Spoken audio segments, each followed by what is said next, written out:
Good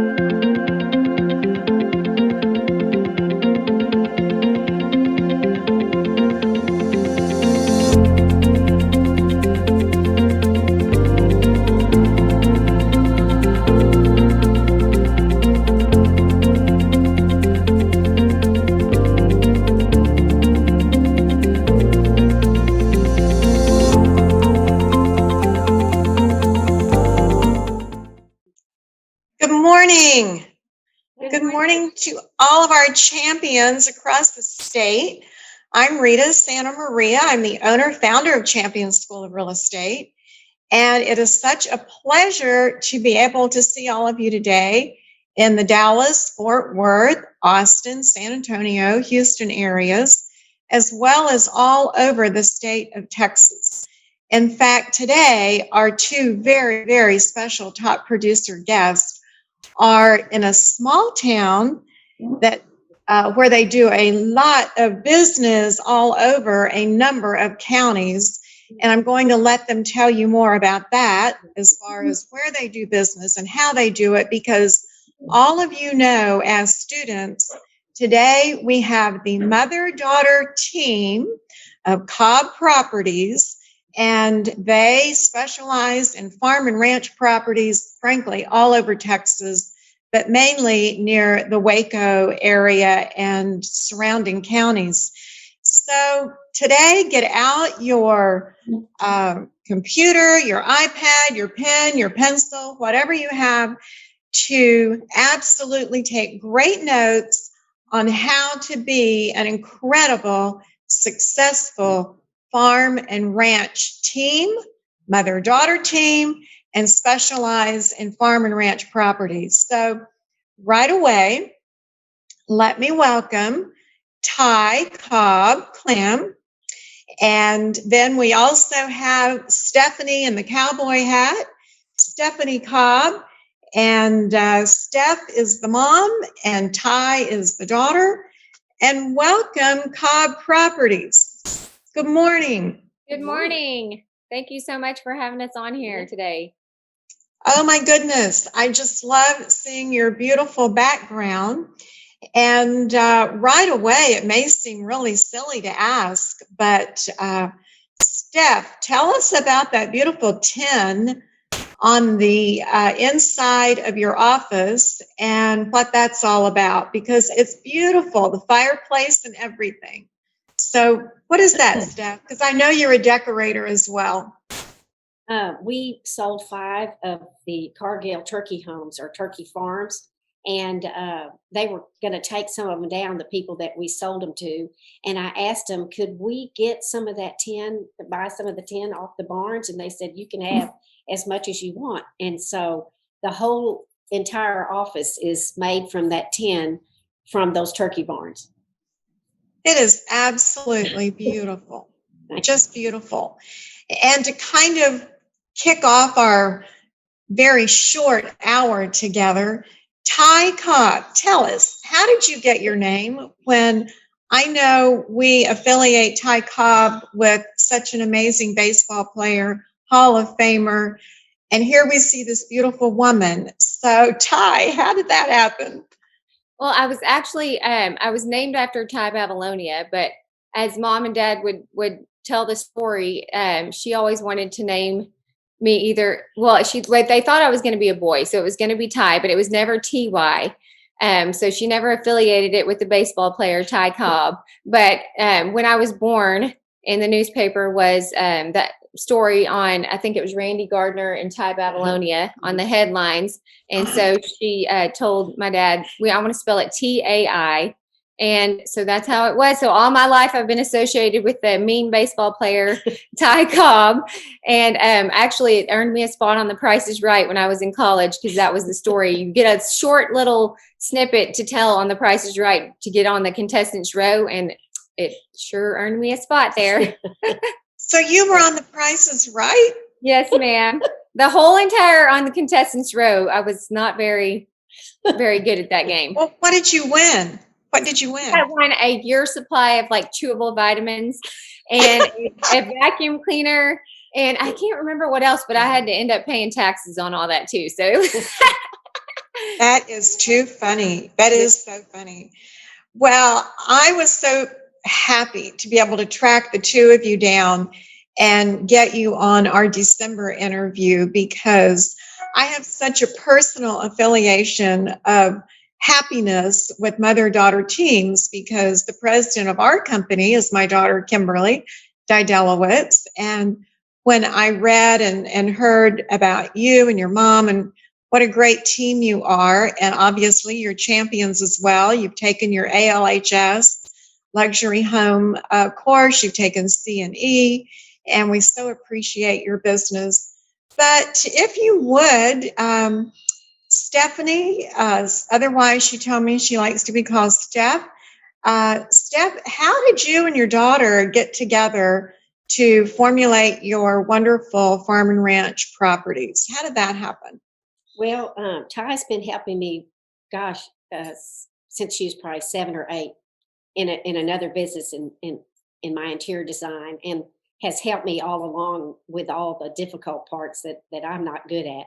And then when we moved here, we bought our first ranch in '84 in Bosque County, and that's how we got here.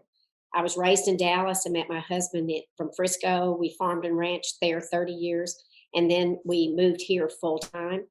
And then I needed help. I thought, I'm not going to be doing design, so I need somebody to help me if I'm going to sell real estate. And then Ty said, "Mom, I can do it even if I don't live there." And so Yeah, we started off kind of as a virtual team, and just corresponding through email and stuff like that, and helping her. And then I got my license in 2009. And we've been working together for a long time, so it just kind of came naturally.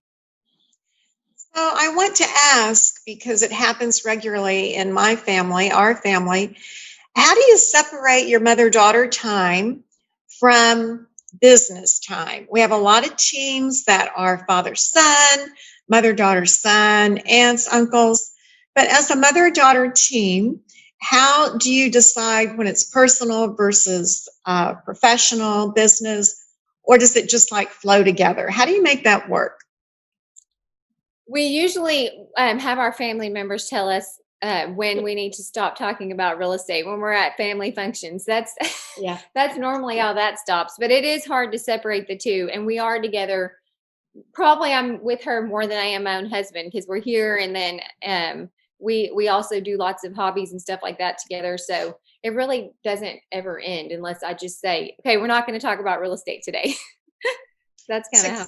Yeah. That's exactly how it has to work sometimes, because the rest of the family members are like, okay, what else can we talk about? But if you love your business and you love what you do, you talk about it all the time. And I certainly know that all the years that you two have been together, you make it work so well. If you would, Steph, tell us about the particular counties that you work in, basically where your office is located. And I want our students to be sure and go to your website. It's cobbranchproperties.com. And these ladies sell farms, ranches, luxury homes, the combination. But tell us your major market areas, Steph, and how that came about. And I want to add, was it difficult being a female and selling a ranch? So kick that off for us. Well, like I said, we bought our first ranch in '84. So we had been coming down here a lot to Bosque County. It's kind of close to Clifton, Meridian here. We're in the center of Texas, I think of, and in our county, Bosque County, and we have Hamilton, Erath, and all the surrounding areas. Yesterday, I was in Breckenridge with some buyers on a very large ranch. So we had these buyers. We sold something for them. We've kept up with them over several years, and they called us and said they're looking for another ranch. Will you help us? And I went, oh, I'd love it. So you asked us how we developed into this market, and basically how, like, I would say as a family, we've always been in the ranching industry, third generation farming family. having a ranch down here, and our business was mainly built by referrals. We were fourth generation to grow up in Frisco, Texas, and we're an hour and a half from the Dallas DFW area. And so people just heard our family and how we, in terms of coming down here to spend time.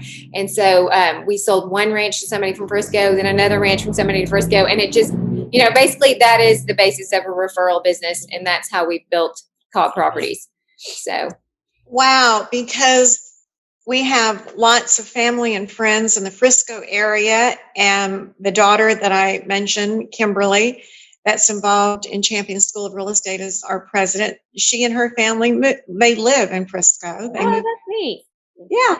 So how long ago has it been since you were in Frisco? Because when you said that you farmed in Frisco, I know there are tons of cotton fields that are there still and were Right. there. What did you farm in Frisco? My dad farmed, he farmed wheat, corn. He stopped farming cotton in the early 90s, probably, I would say. And Milo. And Milo, he farmed Milo. It was him and his two brothers, and they were called Cobb brothers. And one of his brothers actually lives on a ranch here in Bosque County. The other brother still lives in Frisco, as well as some of my cousins. We haven't been back, I would say, in a while. I went back for something. Actually, I did actually go back for something a couple of months ago, but it is way different. And we honestly lived like our ranch lived. Our ranch property was right where the toll area is right now. So sometimes if we're going up that direction, we'll just zoom right past, and we'll be in that Denton area before we even know. We just passed all of Frisco, So it is crazy to see the development there. But I do still have a lot of friends that live there, a lot of some family members. There's a lot of people that still stay there, but they talk about how busy it is. So that is just so amazing. I mean, I just can't even envision what it was like at that point, because you think of how it is today with the Dallas North Parkway and all of the inroads, super highways everywhere, and that's where you all started. So when we talk about ranches and farms, and we talk about everything that's involved, if you would, for our brand new people who don't know that much about farm and ranch contracts, Ty, can you tell us all the different parts of the contract that a farm and ranch agent needs to be aware of in order to fill the contract out correctly? How do you separate all of the water, the mineral, the home? How does that happen? Well, I always advise just using the farm and ranch contract. A lot of times I see where even on unimproved property that has to do with rural real estate, and this is me personally, I choose to use the farm and ranch contract instead of an undeveloped land contract, because it covers things that are on there, such as like cattle chutes and panels and things like that could be on an undeveloped ranch that doesn't have a home or anything, that is not on like on an undeveloped property, if that makes sense. So sometimes something that I see with newer agents is they use the wrong contract, and like I would say 80% of the time on rural property, you're going to have a survey done. And if you do not know the exact amount of acreage on a property, you're going to have to adjust that acreage per acre on the price, on the sales price. And if you're using an incorrect contract that doesn't specify that, that can really put you in a bind, a week before closing when the survey's turned in and your buyer has no way of getting out of the contract if it's 5 acres more or 5 acres less or 10 acres. And that I have really seen affect newer agents that, aren't aware of that. It's kind of one of those learning curves. Another thing is just, always understanding about, there's so much to understand about minerals, water, wind, all of those things that I don't think that we could possibly know everything there is to know about that, but just educating yourself on that. We've taken over 160 hours in land courses with the Realtors Land Institute. We are actually probably in the process of getting our accredited land certificate for that. And so just keeping yourself always informed. And we love to come to Champions and go to the classes there. I love to come in person because every single time we come in person, we learn so much stuff. And especially, I mean, just sitting and talking back and forth, like, oh, this and that, we get a cute hotel room and make it a little break. And the accredited luxury the accredited luxury class, I always want to say land, but that class was one of the most informative classes I think I have ever taken. And there were people in there that were brand new agents that took it and didn't have the quite the qualifications to be able to get their certificate, but they were going to earn that. And that class, I think I have learned the most in all the classes that we've probably taken. I would love to even take it again because it was very informative. That is so great to hear. We love that. And thank you for mentioning our name and how much you enjoyed your classes there. And do you ever sell property where you have the land or the lumber that you have to be concerned with? Does that ever come into play when you're selling a farm? Or East Texas. Yeah, Okay. not in our counties, but not in our counties. I've actually never had to deal with that. What is becoming more common here, though, is the wind rights, and that's one of those things that in Texas, wind rights are still kind of up in the air. Nobody really knows what is going to happen with wind rights, and if you were in a lawsuit, how that's going to play out. But we have not had to deal with any lumber. That's probably more in East Texas. Yeah.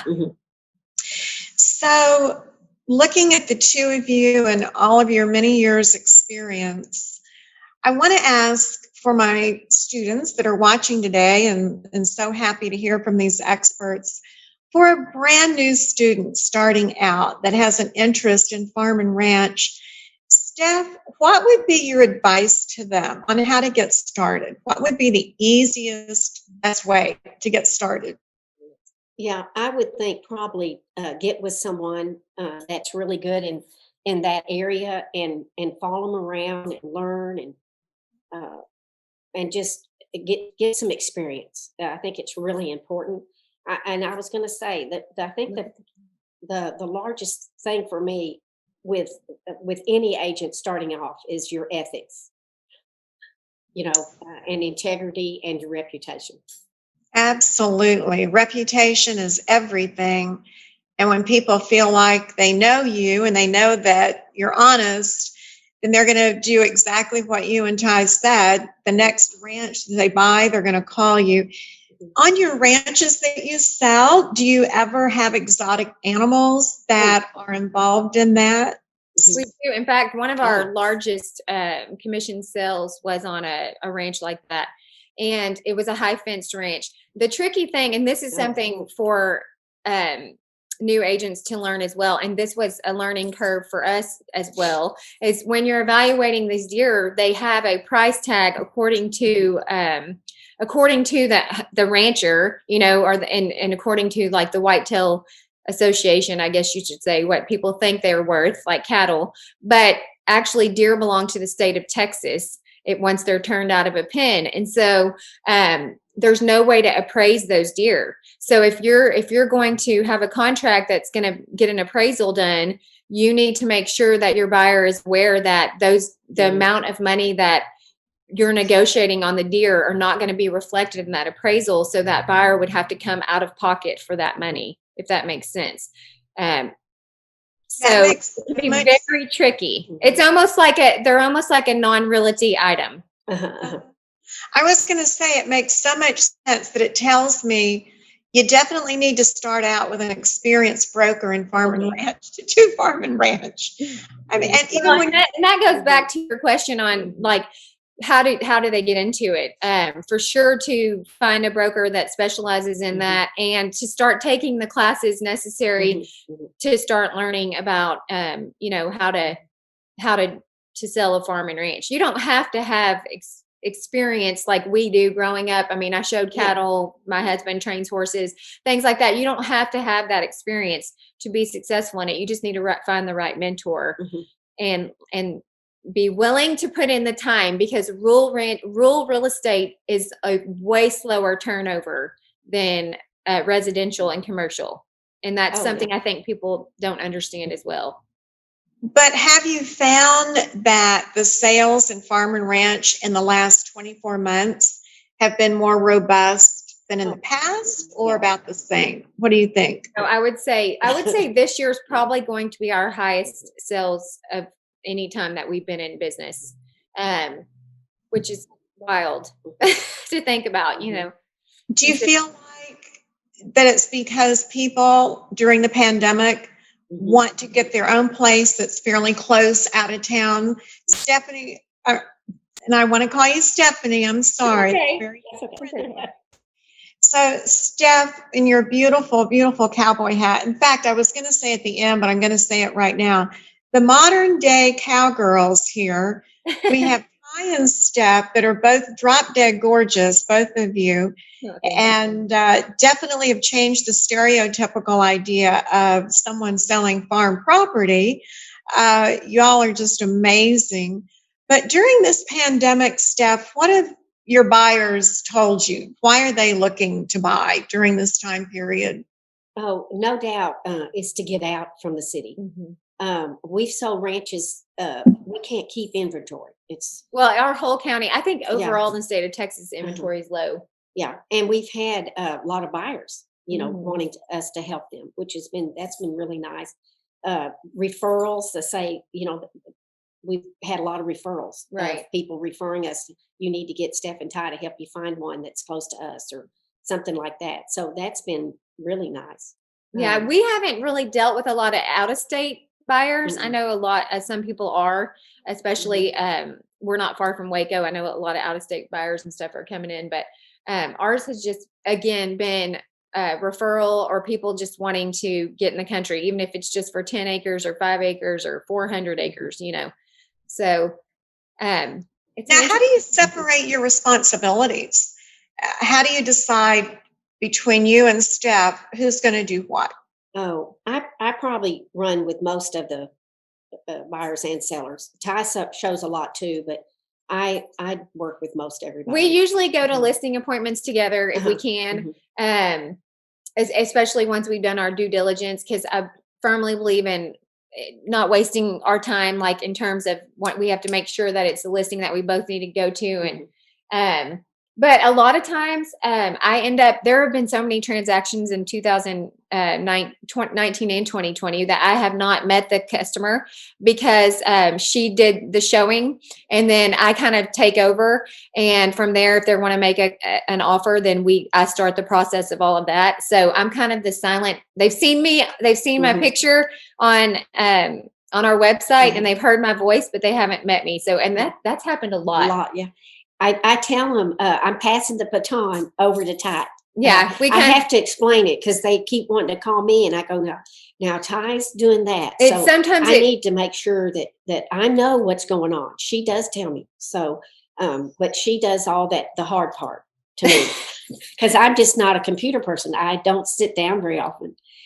She drives the Polaris and has the large truck and does all that stuff. And I have it, but I tend to just do more the office work and all that kind of stuff, because we can't, as you have to delegate out things. And so that's what, and it's a constant growing thing with us. The busier we get, we have to kind of sit and reevaluate, okay, this is not working for me, how we're communicating in this area. Or again, back to doing our due diligence, making sure we're not going to a listing that's not going to be something that fits our profile, and stuff like that. Because I have 2 kids and they're busy. So, but we're the type, we don't ever want to hurt anybody's feelings. We've had properties that we thought might not be a good fit, but pretty much we've worked it all out.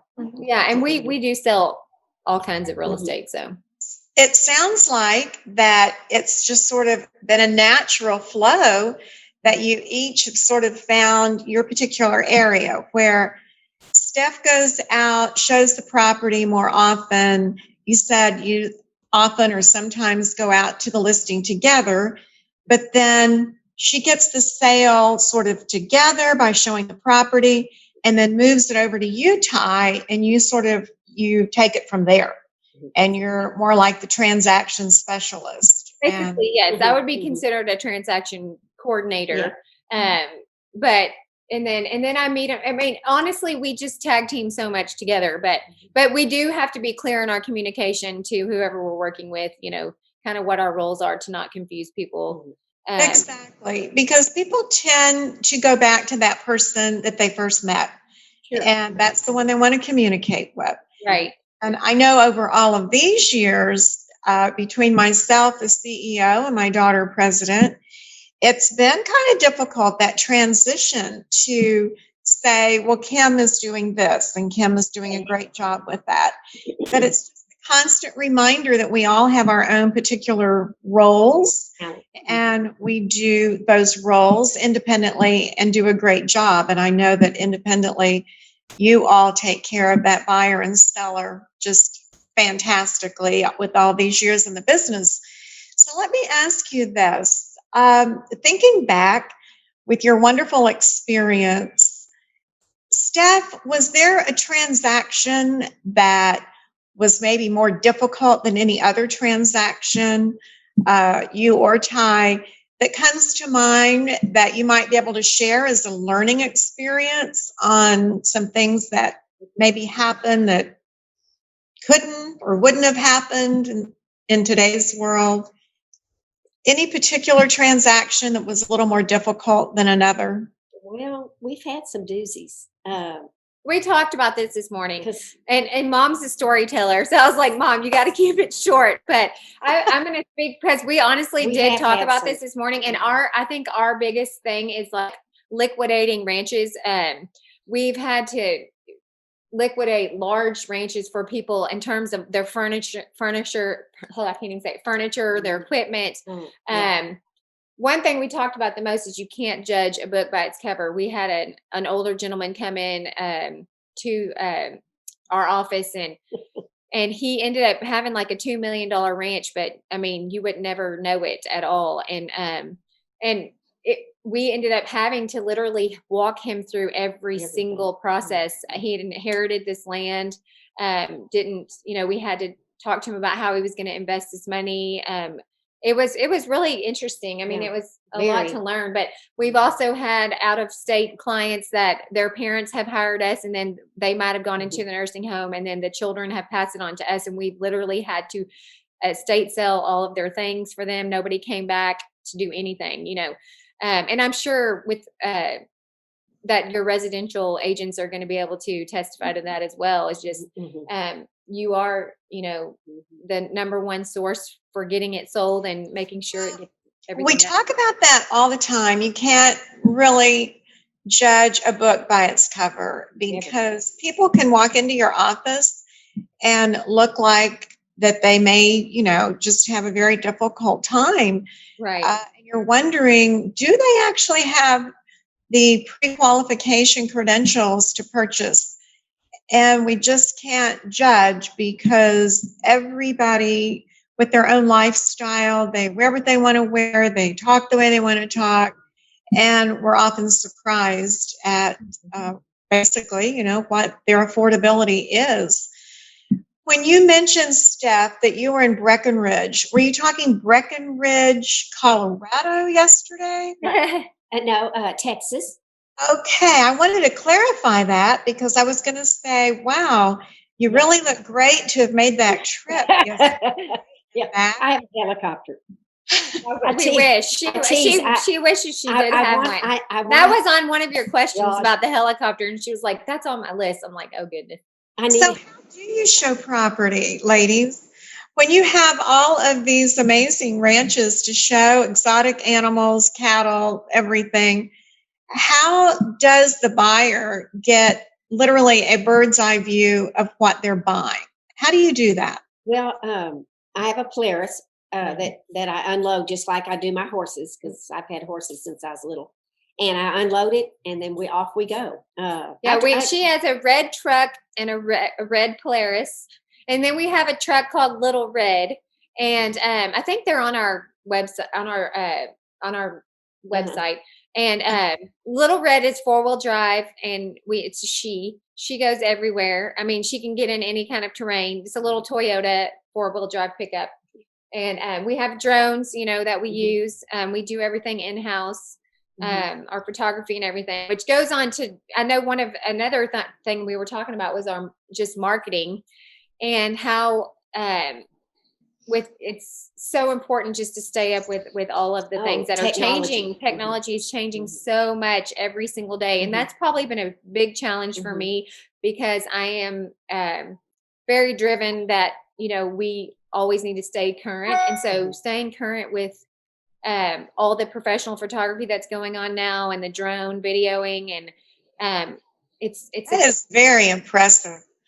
Constant. So to go back and just feed more information into that, with selling farm and ranch, what is your number one marketing approach for selling farm and ranch? Is it the internet? Is it direct mail? What is your number one? Oh, for sure, it would be the internet. Honestly, I'm going to give a plug for this website, but Lands of Texas or Lands of America as well, is one of the biggest sites for selling farm and ranch. Also, we honestly do not put any of personally, we have chosen to do this. We don't put any of our properties on Zillow because it has taken so much information and turned it. I've had pictures of somebody else show up in my listing and you can't change it. So our main thing is we use Lands of Texas. We use Luxury Land. We use landandfarm.com, our website. We use Facebook. Recently, I have sold probably 2 or 3 properties just in 2 days time on Facebook.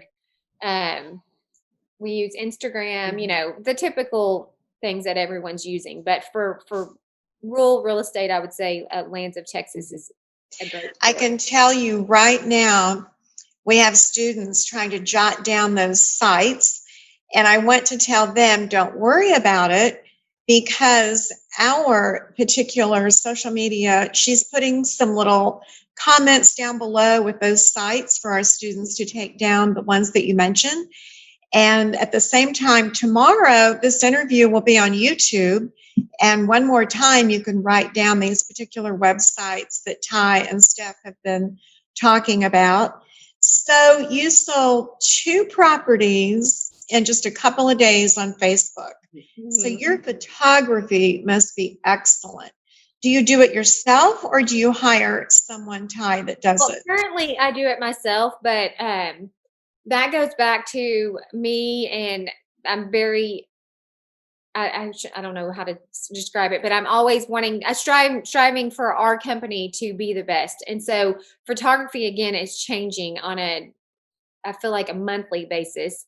And it's getting to a point where I might outsource. I feel like I want to outsource some of it because I've taken a lot of training classes on photography, how to do real estate photography and things like that. But it's getting so much more advanced in technology that some of that training, it really needs to be somebody that's focused on that 100% professionally. But right now, I mean, I would say our photography is professional quality. But there are things I'm always wanting to improve on. So yes. Are you doing the drone photography yourself or do you bring someone in for that? Well, we didn't talk about this earlier, but we live in a town of 281 people. It's called Cramples Gap, Texas. It's about 45 minutes outside of Waco and north of Waco. And our little small town preacher at the First Baptist Church is actually our drone specialist. And we bought our own drone. So we do it in-house here, but he helps us. And he's a pilot. And he has got his pilot's license and all that. So he's licensed and able to do that for us. Yes. That is wonderful. I meant to tell everyone at the beginning how you can be super successful and sell luxury anything and normal anything anywhere in the world, frankly, because I wanted them to know that you live in a population less than 300 and look what Steph and Ty have done. Obviously, your license is good anywhere in the state of Texas and you go where you need to go. Let me ask you this question. If you could think back to a point in time where maybe you felt like after all of these years of working so hard and all those hours of education, I certainly give you high marks for that. But that aside, if you think back, was there a point in time, Steph, where you felt like that you had a successful business? Was there a defining moment? And if so, what was it? I would say it was my very first sale. Is what made my career, to be honest with you. I had kind of, I was with a broker here in Bosque County, and I went to meetings for 2 years every Wednesday and learned and learned and learned and learned. And I realized that my niche, I've got to find my own niche. And it was the farm and ranch because I love being outside. I love to fish. I love to hunt. I love to ride my horses. And I thought that's going to be my niche. It was like a light bulb. So we had some friends that had a big ranch for sale, and it wasn't for sale yet, but they had told me. So I went and met them and gave them my sales pitch, and they said, "Well, we really need to go with a really big company, you know." And I go, "Well, I know I can sell it," and I did, and it was 6.5 million, and it made my career. Wow, No doubt, it did. that was a defining moment. That was what it was. $1 million ranch. And it was just so fun because And I got to come in, and that's probably one of the first ones I got to help you do. Yeah. And that was another one where we had to really liquidate like the non-realty items and things like that. And so, just documenting that this couch is staying and this rug is staying and this deer mount is staying and, things like that. Just making sure that everyone's clear on their expectations of what was going to be sold for the ranch. And it was really neat. I was going to say that the biggest thing I think in real estate is never think of the money.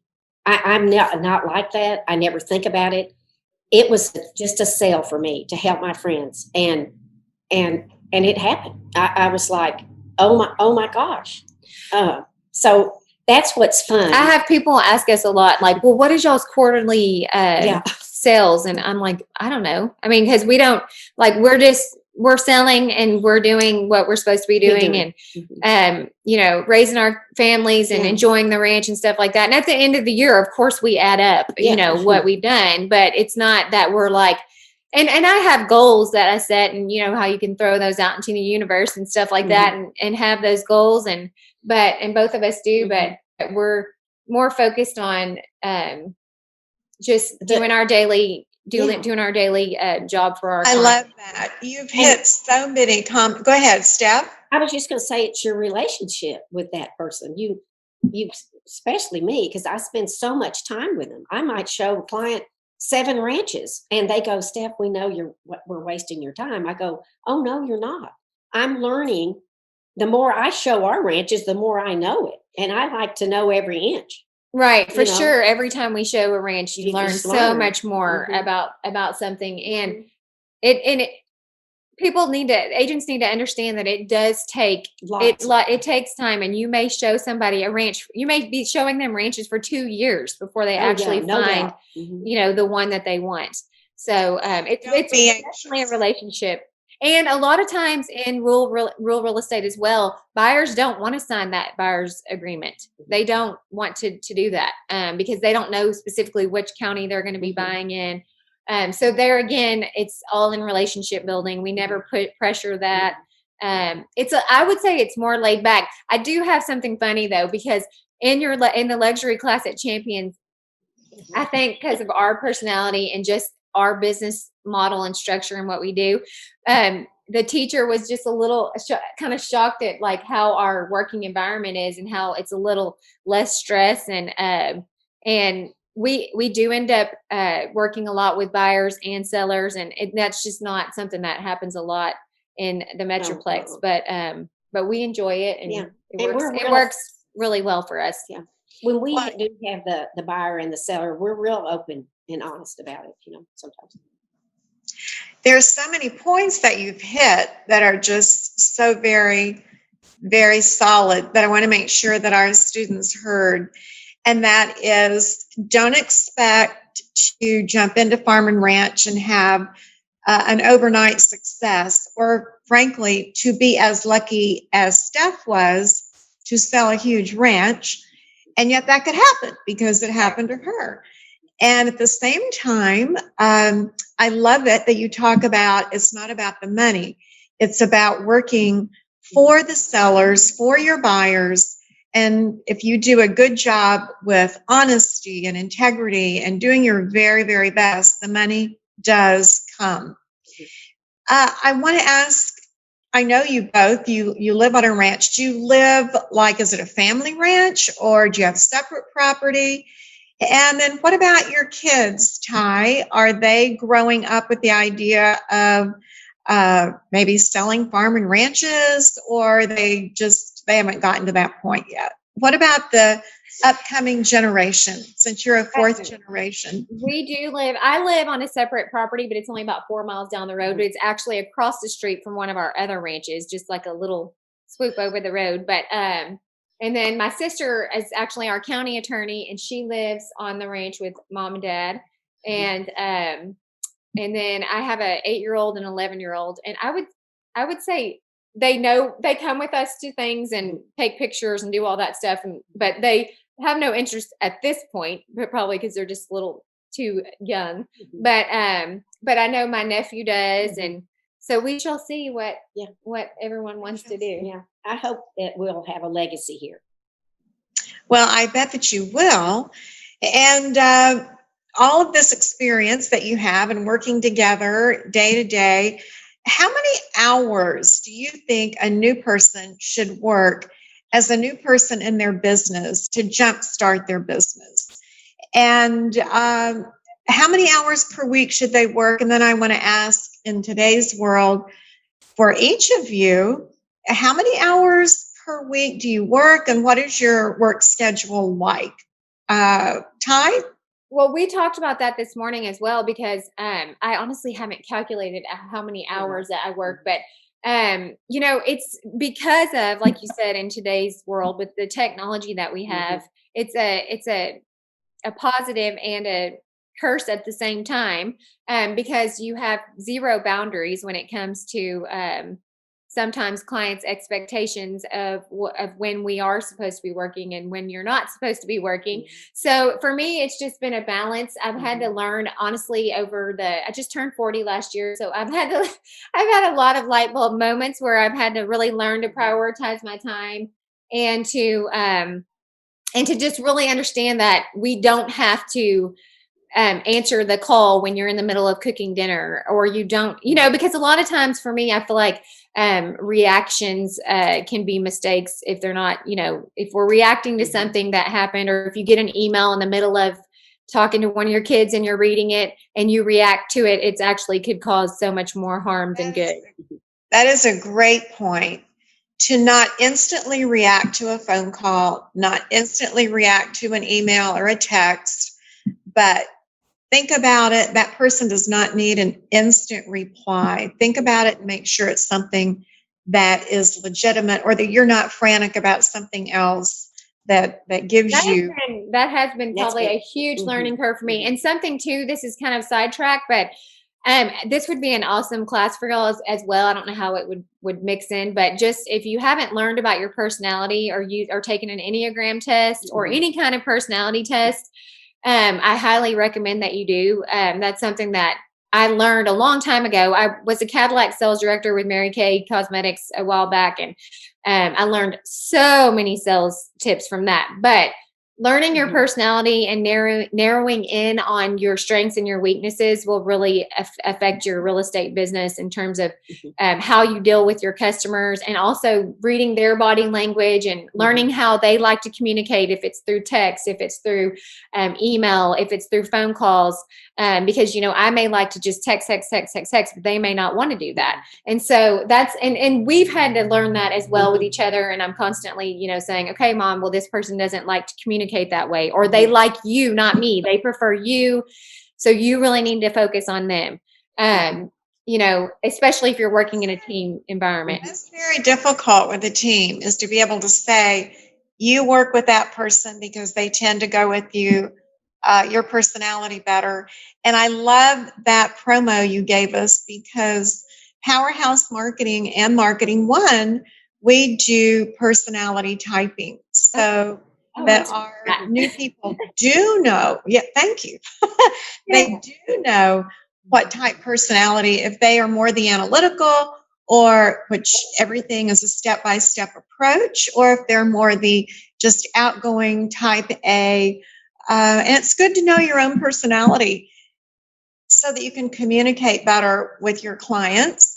And at the same time, we teach that very great point you made. How does your client want to communicate? If you are a texter, they may not be. They may want to be like my friend who only wants to talk on the phone about something. So it is about the client. And Steph, I want to ask you the same question. With all of the hours that I know you had to have worked to get where you are, both of you just so very, very successful and well thought of in farm and ranch, when you do take time off for yourself, Steph, what do you like to do? And what is like your hobby or fun thing to do?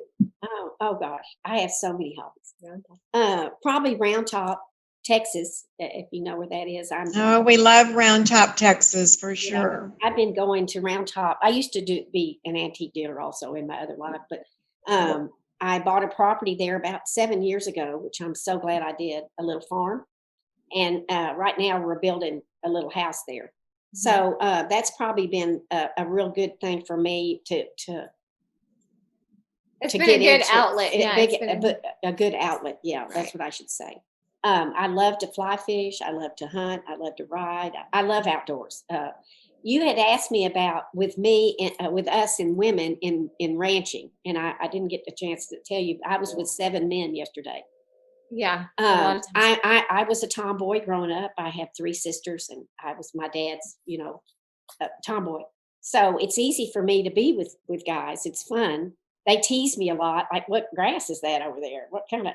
And I go, "Well, I don't know, but I'll find out." And I put my phone down. We are. It is. So It is it's definitely it's a different. male dominated industry. Yeah, for sure. Hmm. Well, I bet with all of the loves that you have, your hobbies, lots of guys enjoy going out with Steph to do fly fishing and hunting and everything. Every guy's dream is that you would have that inside of you to want to do that.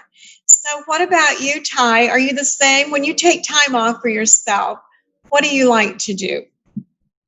I love to antique hunt. I love to travel. I would say my number one passion is traveling. That would probably be something I would want to like always do in a future, from now, but to just to travel. And I love to research things like that on where we're going to go and plan what we're doing and stuff like that. But we spend a lot of time on the ranch, a lot of time with all the grandkids, and we go to different equestrian events, rodeos, horse shows, stuff like that.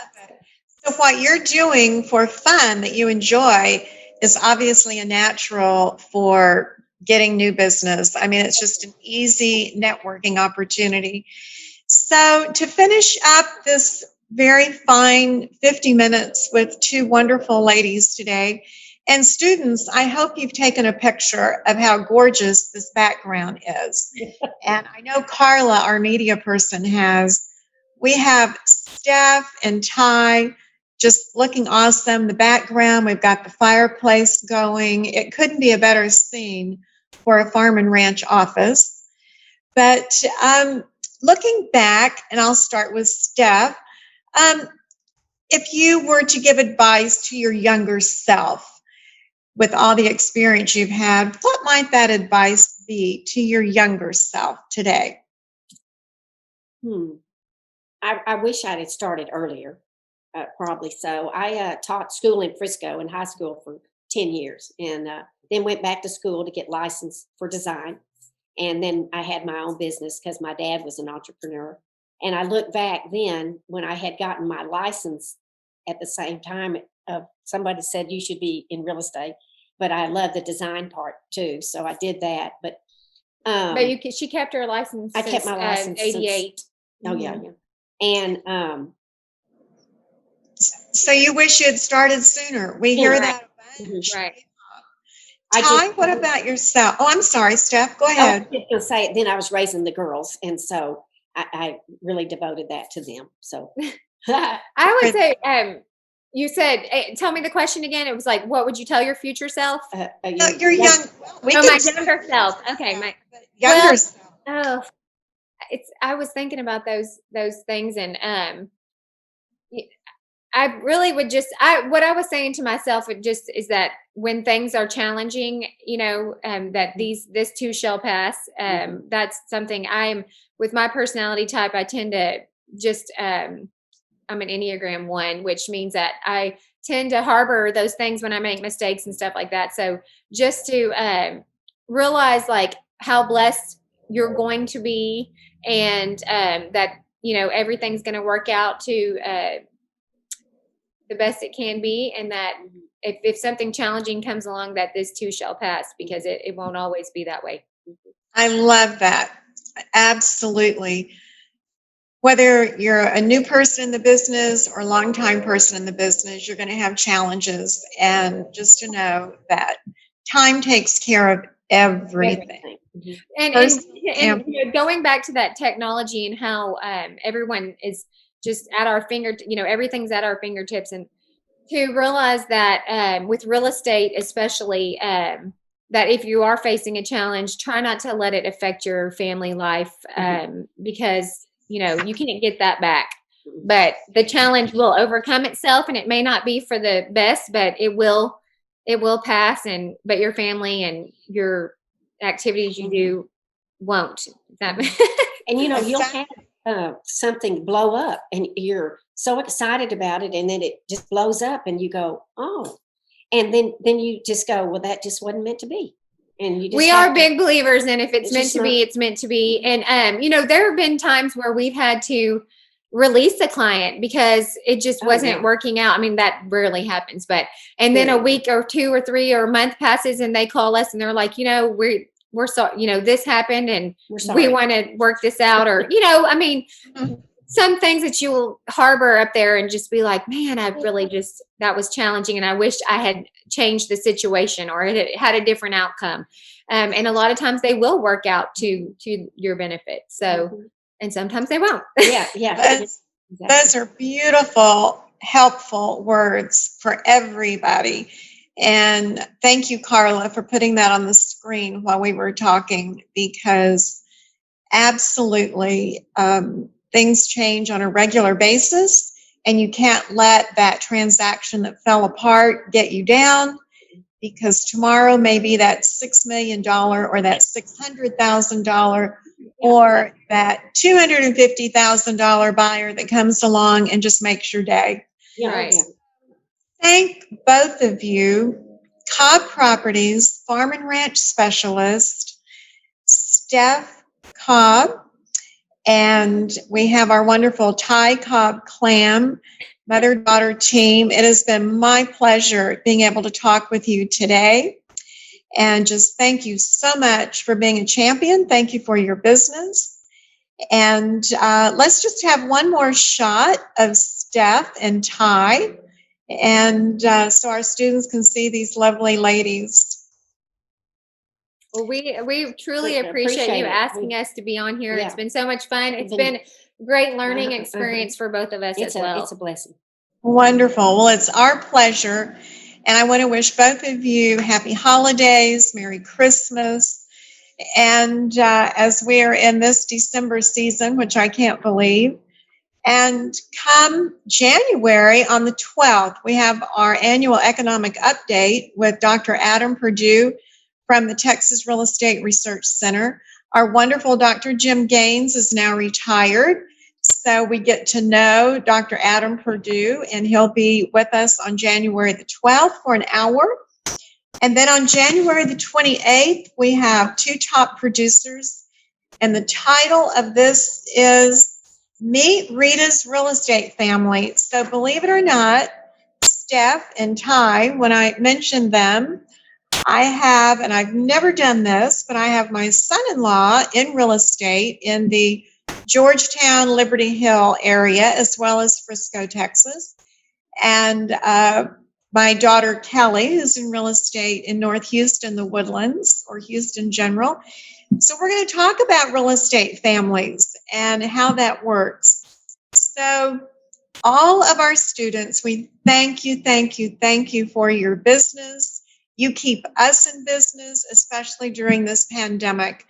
And we have live classes all day long, 7 days a week. We have in class, our campuses are open, as well as our wonderful, easy online delivery for real estate, loan, appraisal, inspection. So for the year 2020, I want to say adios for this year. We look forward to seeing everyone in 2021. And again, for Cobb Properties, go to cobbranchproperties.com and get more information on Steph Cobb and Ty Cobb Klam. We thank you so much for your interview today. Bye-bye.